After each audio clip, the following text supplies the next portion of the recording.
واحدة من أهم التحديات في اقتصاد الدول. كيف تمول الدولة مشاريعها؟ ومن أين تأتي بالمال لهذه المشاريع؟ والفرق بين التمويل للمشاريع الاستعراضية السياسية بالدرجة الأولى القصيرة المدى والتمويل الذكي الحكيم الرشيد بعيد المدى. وما هي أهم التوصيات والمبادئ في عمليات تمويل مشاريع الدول التي قد تكون لها حصة الأسد في تنمية اقتصاد هذه الدول؟ الموضوع خطير وحساس، لأنه أغلب الدول ذات الاقتصادات الناشئة أو ما يسمى أحيانا بدول العالم الثالث تفشل بعملية التمويل الناجح والمفيد، وبل تتحول هذه العمليات إلى بلاء على اقتصاد هذه الدول لأجيال قادمة. ويبرز أيضا هناك سؤال عميق ومهم عند كثير من الناس: لماذا تفشل أكثر الدول تقدما وغنى في الاقتصاد ولديهم أفضل الأكاديميين والخبراء الاقتصاديين في العالم؟ بالحلقة راح نجاوب على هذه الأسئلة بتبسيط قدر الإمكان. وللجواب على هذه الأسئلة حضر فنجانك ويلا نروح على فنجان معرفة. أنا محمد وحيد، السلام عليكم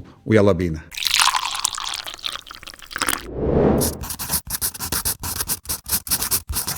البداية، ما هو تمويل المشاريع؟ البروجكت فاينانسينج هي عملية توفير الموارد المالية اللازمة لتنفيذ مشاريع استراتيجية أو تنموية في دولة ما، سواء كانت هذه المشاريع متعلقة بالبنية التحتية، الطاقة، الصحة، التعليم أو غيرها من القطاعات الحيوية. لكن نجاحه يعتمد على كيفية إدارته وتوجيهه لتحقيق الفائدة القصوى للدولة وشعبها. ما هي أنواع تمويل المشاريع؟ الآن سنذكر كل نوع من أنواع التمويل مع سلبياته وإيجاباته ومثال عنهم، وهم 14 نوع راح أتكلم عنهم بسرعة وباختصار. أولا، التمويل الحكومي المباشر للمشاريع اللي هو Direct Government Funding. يتم تخصيص مبالغ مالية مباشرة من ميزانية الدولة لدعم المشاريع الاستراتيجية مثل البنية التحتية والخدمات الاجتماعية. الإيجابيات: أولا، دعم مشاريع الحيوية. ثانيا، تحقيق الأهداف الوطنية. السلبيات: زيادة العبء المالي على الدولة والحد من مشاركة القطاع الخاص وبالتالي تقليل الابتكار. النوع الثاني، نظام البناء والتشغيل ونقل الملكية اللي يسموه BOT. هل نموذج تمويلي تبرم فيه الحكومة عقد مع شركة خاصة لتصميم وبناء وتشغيل بنية تحتية لفترة زمنية محددة، وبعد انتهاء الفترة المتفق عليها 5 سنين 10 سنين يتم نقل الملكية المشروع بالكامل للحكومة، إرجاعها للحكومة. مثال على ذلك نفق المانش بين فرنسا والمملكة المتحدة. إيجابيات هذا النوع من التمويل: تخفيف العبء المالي عن الحكومة والاستفادة من خبرات القطاع الخاص وتسريع تشغيل المشاريع. سلبيات نظام التمويل BOT: أولا، المفاوضات معقدة. ثانيا، في حال فشل المشروع قد تتعرض الشركة لمخاطر مالية وخسائر كبيرة. ثالثا، منح حقوق التشغيل لفترات طويلة للقطاع الخاص ممكن تصل 20 سنة، قد يؤثر على سيادة الدول على بعض المرافق الحيوية. ونظام التمويل اللي هو BOT أيضا لديه أنواع وأشكال متعددة. أول نوع منه البناء والتملك والتشغيل. يتولى المستثمر الخاص بناء المشروع وامتلاكه وتشغيله دون الالتزام بنقل الملكية للحكومة. النوع الثاني البناء والتملك والتشغيل ونقل الملكية. يشبه نموذج BOT الأول، لكن المستثمر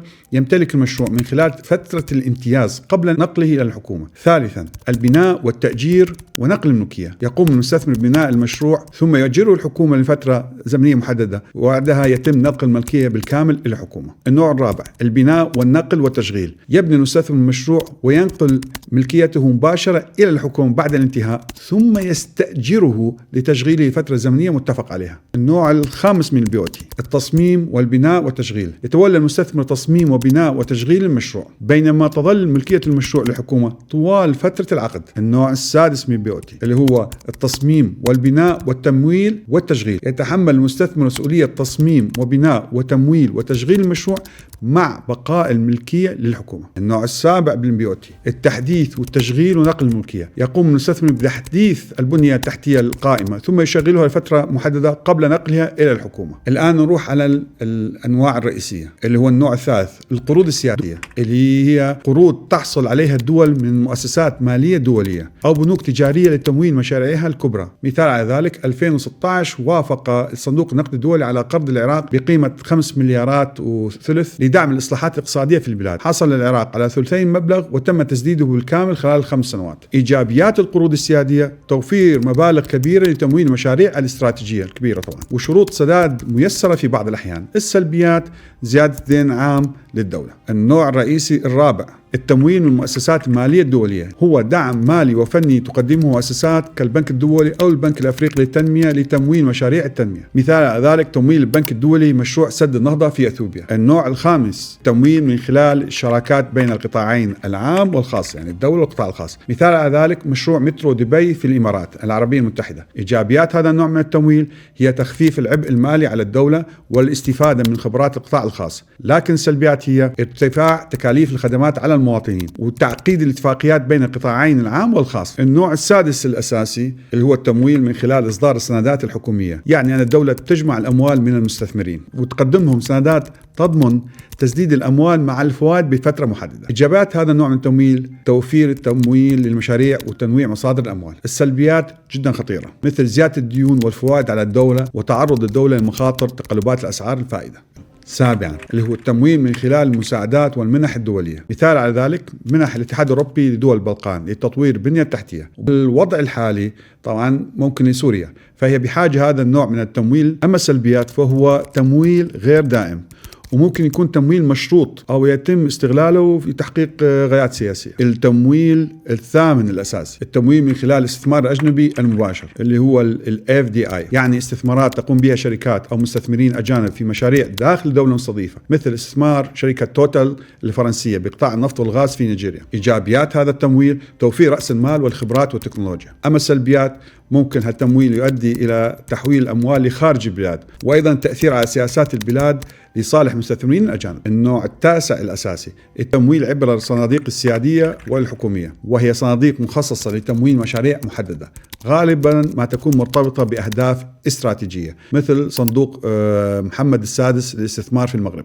إيجابيات هذا النوع من التمويل تنويع مصادر دخل ودعم ميزانيات بفترات العجز. السلبيات هي مخاطر الاستثمار ونقص في الشفافية. النوع العاشر من التمويل اللي هو التمويل الإسلامي الصكوك والمشاركة، هي أدوات متوافقة مع الشريعة الإسلامية تعتمد على المشاركة في الأصول أو الأرباح. مثال على ذلك إصدار الجزائر للصكوك السيادية لتمويل البنية التحتية. إيجابياتها تقليل الاعتماد على القروض الخارجية وتنويع مصادر التمويل. سلبياتها مخاطر التشغيل والاستثمار الطبيعية طبعا. النوع الحادي عشر من التمويل الأساسي إيرادات الضريبية والجبائية التاكس ريفينيو. الإيجابيات زيادة الإيرادات الحكومية وتشجيع الشركات على الامتثال الضريبي. السلبيات هي زيادة التكاليف على الشركات الصغيرة وممكن أحيانا تساهم بزيادة التضخم. النوع الثاني عشر التمويل المبتكر السندات الخضراء والرقمنة، وهي آلية حديثة تركز على الاستدامة والكفاءة. النوع الثالث عشر التمويل الذاتي الأرباح المحتجزة أو بيع الأصول، وهو اعتماد الدولة على مواردها الداخلية كبيع الأصول غير المستخدمة. مثال على ذلك في عام 2017 قامت شركة إيرباص الأوروبية لصناعة الطائرات بتوجيه أرباحها المحتجزة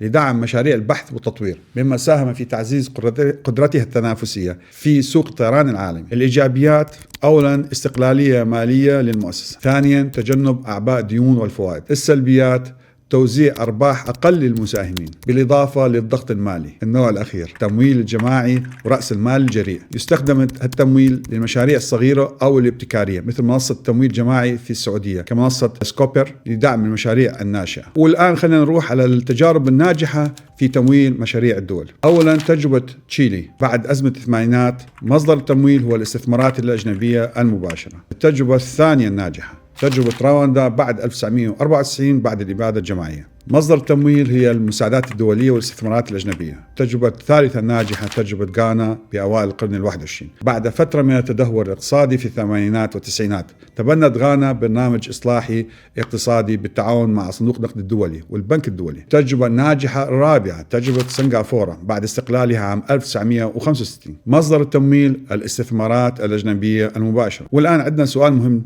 جدا: كيف يؤثر الفساد على فعالية تمويل المشاريع في الدول؟ لازم نعرف أن انعدام الشفافية وضعف المؤسسات الرقابية وزيادة الفساد تعطل عمليات تمويل المشاريع، فتخصيص الأموال لتمويل مشاريع إعادة الإعمار بدون وجود آليات رقابة فعالة ممكن يسهل سرقة الأموال واستغلالها لأغراض شخصية. والنقطة المهمة أيضا أن الفساد يؤثر على تدفق الاستثمارات الأجنبية، لأن المستثمرين بيفضلوا الدول اللي فيها شفافية وخالية من الفساد. مثلا في عام 2018 قررت شركة أكسون موبايل الأمريكية تقليص استثماراتها في نيجيريا وباعت حصتها في مشروع أوباتا للغاز الطبيعي المسال بسبب التحديات المرتبطة بالفساد والبيروقراطية. البيروقراطية. وأيضا شركة شيل البريطانية الهولندية قلت أعمالها في نيجيريا لنفس الأسباب. وبالتالي نستنتج إذا كنت تريد تمويل ناجح ومشاريع ناجحة لازم ترفع مستوى الشفافية والرقابة وتتخلص من الفساد والبيروقراطية. الآن ما هي التحديات اللي تواجهها عملية تمويل مشاريع الدول؟ أولا الفساد والبيروقراطية وانعدام الشفافية. ثانيا ارتفاع مستويات الديون، مثل حالة لبنان في عام 2023 وصل ديونها إلى 170% من الناتج المحلي الإجمالي. ثالثا تدهور البنية التحتية خلال فترات النزاع. رابعا عدم الاستقرار الأمني يحد من رغبة الممولين على الاستثمار في البلاد. خامسا نقص الكفاءات والمهارات. 6 ارتفاع معدل التضخم. 7 انهيار الثقة في البنوك والمؤسسات المالية المحلية. 8 تأثير العقوبات الاقتصادية مثل قانون قيصر على سوريا يمنع تدفق الأموال للبنك المركزي السوري ويعرقل كل عمليات تحسن الليرة السورية ويمنع تدفق المساعدات المالية من بعض الدول. ولكن رغم ضرورة تمويل المشاريع إلا أنه في حالة الدول المنهارة اقتصاديا أو الدول الخارجة من الحروب لازم ننوه على موضوع مهم جدا جدا، أنه ببعض الأحيان وبعض أنواع التمويل يتم استغلال هذه الدول من قبل جهات خارجية سواء كانت دول أو شركات كبرى لتحقيق مكاسب شخصية أو سياسية أو اقتصادية، غالبا تحت غطاء المساعدة أو الاستثمار. راح أعطيكم أمثلة وحوادث حقيقية تثبت هذه الأمور. أولا الاستغلال تحت غطاء التمويل مثل تقديم قروض أو استثمارات للدول المنهارة اقتصاديا ولكن بشروط مجحفة مثل أزمة آسيا عام 1997 أو أزمة اليونان عام 2008. تم تقديم قروض بالشرط تطبيق إجراءات تقشفية قاسية مثل خفض الإنفاق على الصحة والتعليم وخصخصة الأصول العامة. أيضا عندنا مبادرة الحزام والطريق الصينية بعام 2013 قدمت فيها الصين قروض ضخمة لدول أفريقية وآسيوية لتمويل مشاريع بنية تحتية ولكن بشروط أدت إلى تراكم هذه الديون. فلما عجزت هذه الديون على السداد اضطرت إلى أن تتنازل عن أصول استراتيجية، موانئ، موارد طبيعية لصالح الصين. 3 استخدام التمويل كأداة للسيطرة السياسية مثل التمويل خلال الحرب الباردة اللي كانت بين الولايات المتحدة الأمريكية والاتحاد السوفيتي. تقدم قروضا ومساعدات لدول العالم الثالث لضمان ولائها السياسي دون الاهتمام بتحقيق تنمية حقيقية. الآن نيجي للخاتمة ويبدأ الكلام الجد. النقطة الأولى، إذا لم تكن كل دول العالم ذات الاقتصادات المتقدمة والضخمة والمتطورة أو دول حتى ذات الاقتصادات الناشئة أو ما تسمى بدول العالم الثالث، إذا لم نقل الكل فالأغلبية من هذه الدول تستدين ليس فقط لسد عجز الموازنة في مصاريفها والتزاماتها المالية بل تستدين لدفع فوائد الديون. وهذا معناه عندما تستمر الدول في الاستدانة لغرض دفع فوائد الديون وليس أصل الدين فهذا يعني أنه مع الوقت سيزداد حجم الدين وحجم فوائده وهي حلقة مفرغة نهايتها بلا نقاش انهيار الاقتصاد لهذه الدولة. ولكن لأننا نقول أن أغلب دول العالم تفعل هذا الشيء بشكل أو بآخر من ضمنها حتى أوروبا وأمريكا فإن المستقبل لهذا النظام الاقتصادي معروف سلفا عند أغلب علماء الاقتصاد أن نهايتها سيئة وهذا الشيء ممكن يحصل خلال 10 سنين ممكن يحصل خلال 30 سنة. هذا موضوع يحتاج دراسات علمية واسعة وهناك أكثر من فكرة أو أكثر من نظرية لعلماء الاقتصاد حول استدامة هذا النظام العالمي بهذا الأسلوب بهذا النوع من الاقتصاد. وطبعا نرجع السؤال اللي كان بداية الحلقة، لماذا تعتمد الدول ذات النظام الاقتصادي والسياسي والديمقراطي المتطور إلى تقليل نفقات بدرجة لا يحدث عندها عجز في ميزانيتها؟ والحقيقة أنهم يفعلون ذلك دائما في السنوات الأخيرة أو يحاولون فعل ذلك دائما ولكن لأسباب ليس لها علاقة بالاقتصاد، أسباب يعني غريبة لا أستطيع شرحها بهذه الحلقة بسبب الوقت.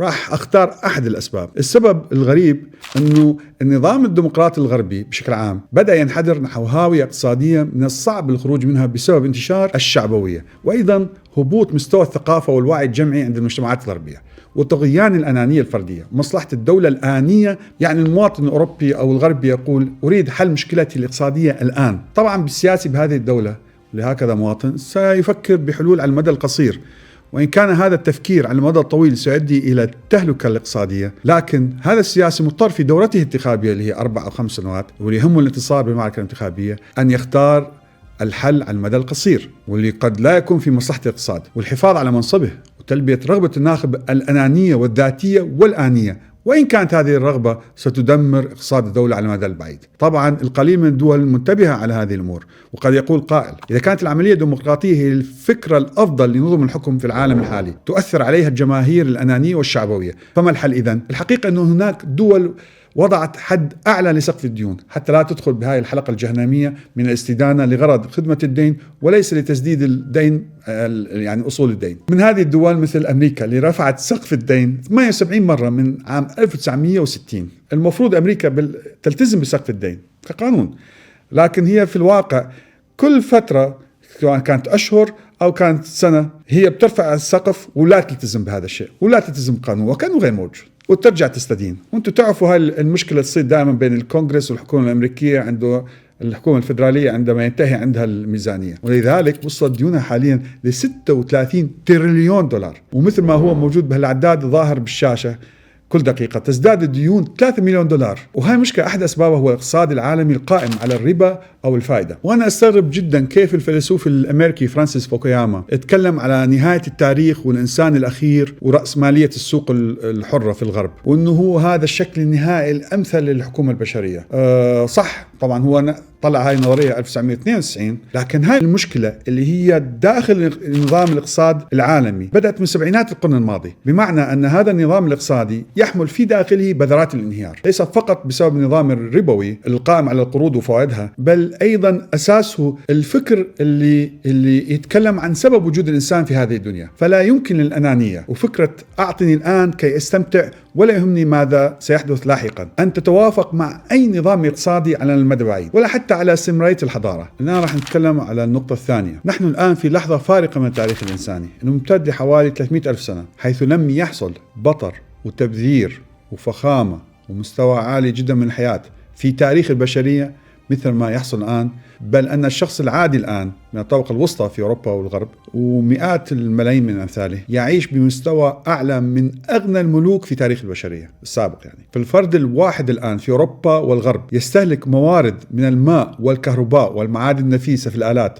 والسيارات والطائرات وخدمات الرفاهية والشوارع والبنى التحتية ما لم يستطع عليه مئات الألوف من البشر قبل 200 عام. نحن الآن في حالة شاذة وغريبة في التاريخ الإنساني من الاستهلاك المفرط والرفاهية المجنونة بلا حدود في كوكب الأرض المحدود الموارد، وأيضا في نفس الوقت بجانب الإنسان الملياردير اللي يستهلك كميات هائلة من موارد هذه الأرض، هناك مليارات البشر يعانون من نقص التغذية، طبعا ليس فقط بسبب الحظ ولكن لأن هذا الجزء الغني من البشر يمتلك أقوى الأسلحة اللي تحافظ على ثروته بالقوة الغاشمة وليس بالحق والعدل. وهنا نرجع لفكرة التبذير والترف الحالي المجنون.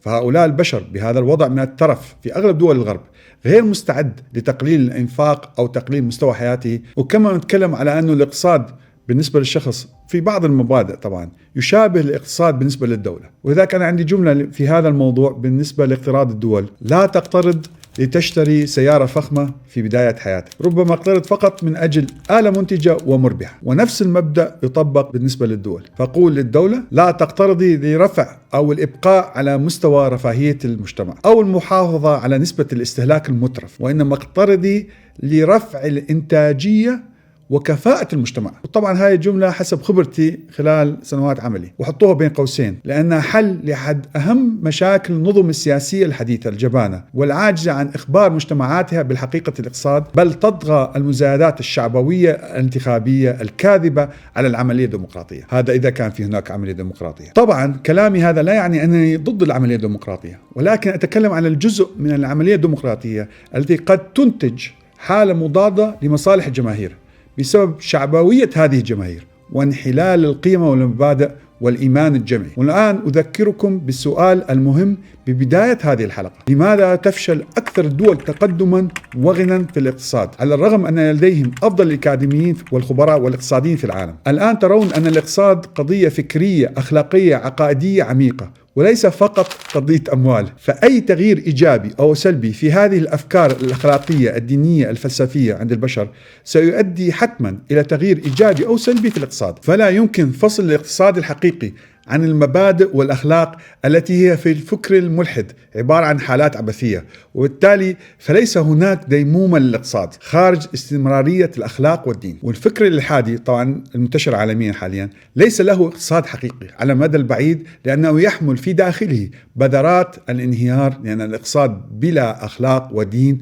هو اقتصاد آني غير مستدام. فأنا لا أنظر للمال نظرة مادية فقط، بل أن المال أيضا له شيء من الصفة الروحية. ربما لذلك ينظر الإسلام للمال المتبرع به كطاقة روحية إيجابية. ونحن وضحنا قبل قليل علاقة المال بالنواحي الروحية، طبعا ليس كهدف نهائي ولا كغاية، وإنما كوسيلة مهمة تؤثر في المادة وتؤثر في الروح بنسبة أو بأخرى. وفي نهاية هذه الخاتمة خلينا نركز على نقاط مهمة في تمويل مشاريع الدولة. أولا، عندما تكون الدولة ذات اقتصاد ناشئ وعليها ديون ضخمة بالعملات الصعبة، أو ليس عليها ديون ضخمة ولكن خرجت من حرب أو تغيير جذري للوضع السياسي أو التغيير الاجتماعي، أو في حال فساد عالي، القاعدة المهمة ألا تستدين هذه الدولة بالعملة الصعبة دولار ويورو وغيرهم لتمويل أي مشروع استهلاكي غير منتج، بل لتمويل مشاريع منتجة، بمعنى أن هذا المشروع يجب أن يكون قادر على إنتاج خدمة أو بضائع يمكن بيعها بنفس العملة الصعبة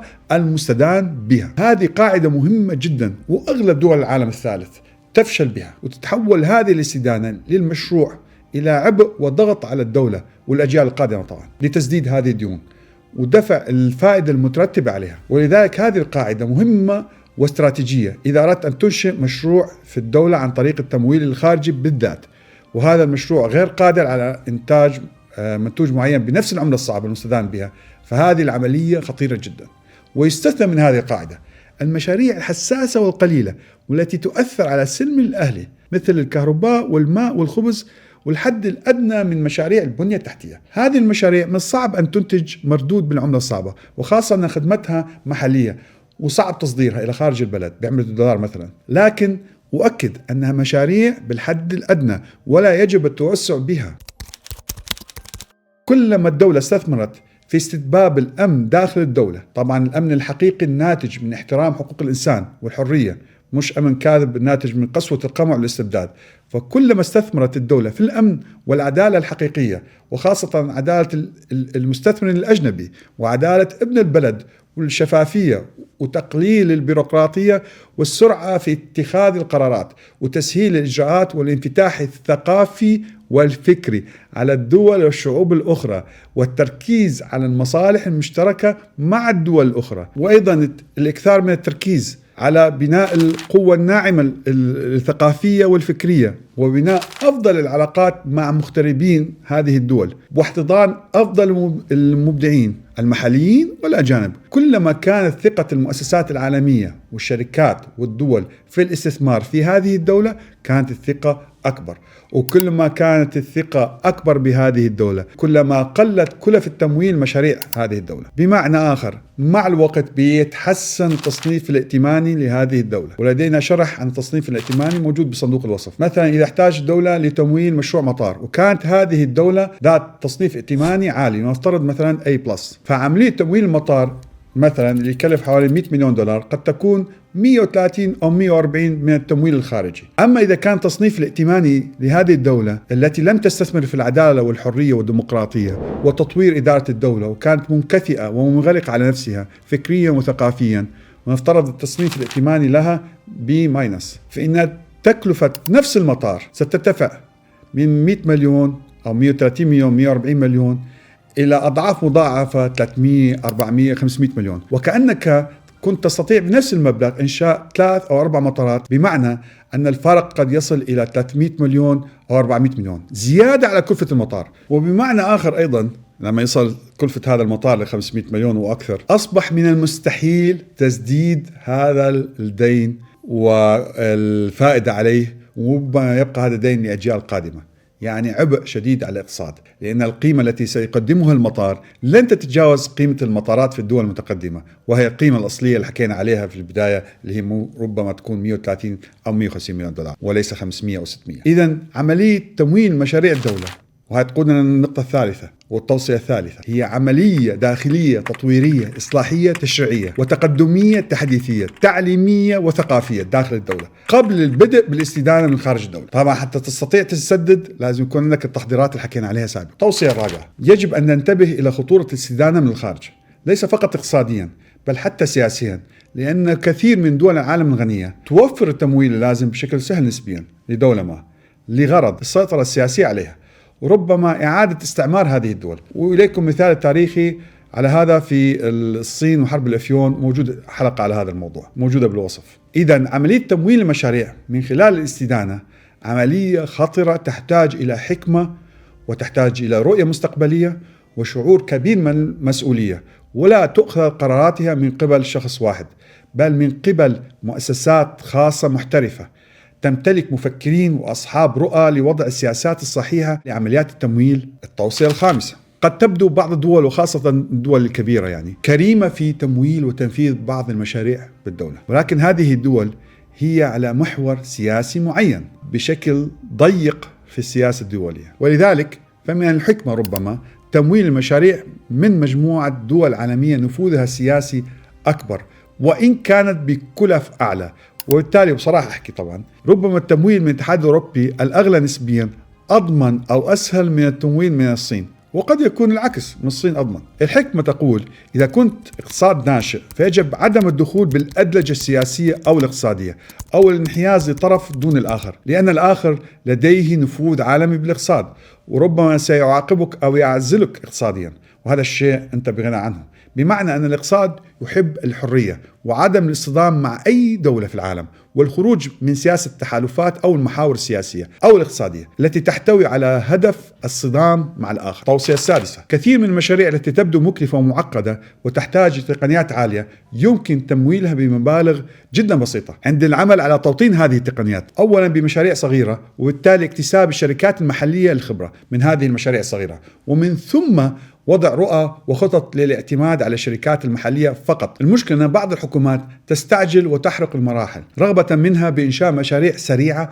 وإظهارها للمجتمع واكتساب شرعية الإنجاز، وخاصة بعض رؤساء الوزراء أو الحكام أو رؤساء الدول، في حين أن كلفة هذا المشروع أكبر من حجم وقدرة إقصاء هذا البلد، ولا يشعر به المجتمع بشكل حقيقي لأنه نفذ من قبل أجانب وليس هناك خبرة محلية مكتسبة، وبسبب كلفته العالية لم يبقى هناك أموال لتنفيذ مشاريع أخرى، وهي مشكلة كبيرة جدا نتيجة الأحلام الرومانسية للمسؤول السياسي في هذه الدولة أو تلك، والتي يدفع الشعب ثمنها فيما بعد. فمن الأفضل دائما تأجيل بعض المشاريع المكلفة ووضع خطط زمنية لإنجازها بشراكات محلية أو بالحد الأدنى من الشركات الأجنبية، وعمل اتحاد كونسورتيوم الجزء الأكبر فيه تابع لشركات محلية قد دربت وأهلت في برنامج زمني معين لتنفيذ هذه المشاريع بشكل حقيقي. وبالتالي إذا كان المشروع ينجز عن طريق شركة أجنبية ب3 سنوات وبكلفة لا يتحملها الاقتصاد الوطني أو حجم المشروع أكبر من قدرة الاقتصاد الوطني، وكانت هناك إمكانية لوضع خطة لتأهيل الشركات المحلية،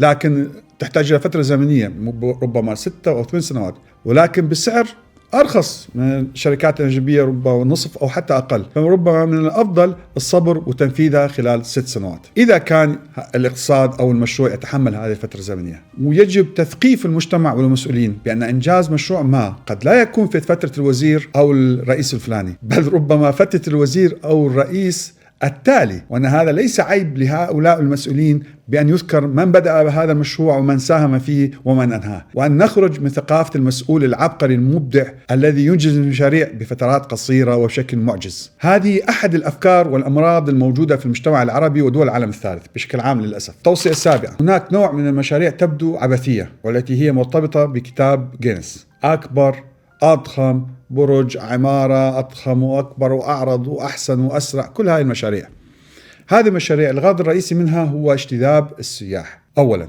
وثانيا تسويق اسم الدولة، وثالثا إظهار الدولة والاقتصاد بشكل قوي ومتميز، ورابعا لأسباب سياسية. مثال على ذلك مثلا برج خليفة بدبي أو فندق ريوغ يونغ بكوريا الشمالية. أنا أنصح بهذه المشاريع اللي لها تأثير نفسي إيجابي، لأنه الهدف الأساسي في حال كانت قادرة على استرداد الأموال المستثمرة فيها، وخاصة بعد عمل دراسات علمية أهمها دراسات الجدوى، وفيكم تشوفوا حلقة دراسة جدوى من اللينك بالوصف. التوصية الثامنة: في حال سوريا، طبعا هسه حاليا سوريا هي يعني أخذ المشهد. احنا تكلمنا بحلقة إعمار سوريا أن التركيز على تمويل مشاريع الدولة يجب أن يكون بالتمويل الذاتي والمغتربين. عدد المواطنين اللي بإمكانهم التمويل داخل وخارج البلد، طبعا هذا ينطبق على أغلب دول العالم الثالث حتى المتطورة، قادر على إعمار البلد في أغلب هذه الدول ذات الاقتصاد الناشئ، وتحسب عن طريق كمية الأموال المودعة. طبعا هي أحد الطرق طبعا من جنسية هذا البلد داخل وخارج البلد. ولكن الفشل الأساسي أين يكون؟ هو يكون عند فشل الدولة والحكومة والمؤسسات الرسمية